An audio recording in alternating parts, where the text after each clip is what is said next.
আলোচিত content creator আলামিন আগুন নিয়ে কন্টেন্ট তৈরি করতে গিয়ে মারাত্মকভাবে দগ্ধ হওয়ার পর এখন ভর্তি আছেন রাজধানীর বারডেম হাসপাতালের বার্ন ইউনিটে।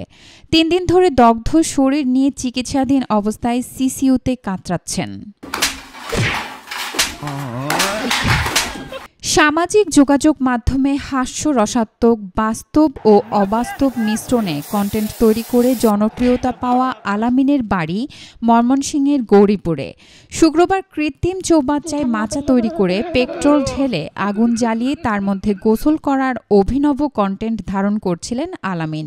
কিন্তু নির্দিষ্ট মাত্রার চেয়ে বেশি পেট্রোল ঢেলে দেওয়ায় আগুন মুহূর্তেই ছড়িয়ে পড়ে। এতে দগ্ধ হন আলামিন।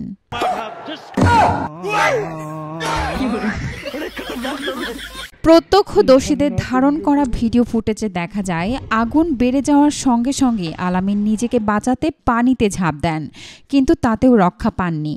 সহকারীরা দ্রুত তাকে উদ্ধার করে প্রথমে ময়মনসিংহ মেডিকেল কলেজ হাসপাতালে নিয়ে যান।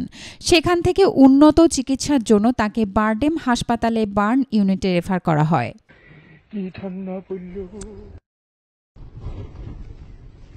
হাসপাতাল সূত্রে জানা গেছে বারডেমের সিসিইউতে নিবিড় পর্যবেক্ষণে রাখা হয়েছে আলামিনকে। চিকিৎসকেরা তাকে বাঁচাতে সর্বাত্মক চেষ্টা করছেন।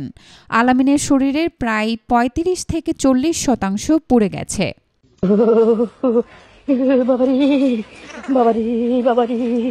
দেশবাসীর কাছে তার দ্রুত সুস্থতার জন্য দোয়া চেয়েছেন আলামিনের সহকারী সুবল চন্দ্র অধিকারী। ঘটনার পর সামাজিক যোগাযোগ মাধ্যমে বিষয়টি ব্যাপকভাবে ছড়িয়ে পড়ে। নেটিজেনরা আলামিনের দ্রুত আরোগ্যের জন্য বিভিন্ন প্ল্যাটফর্মে প্রার্থনা জানাচ্ছেন। Desk report, B news 24।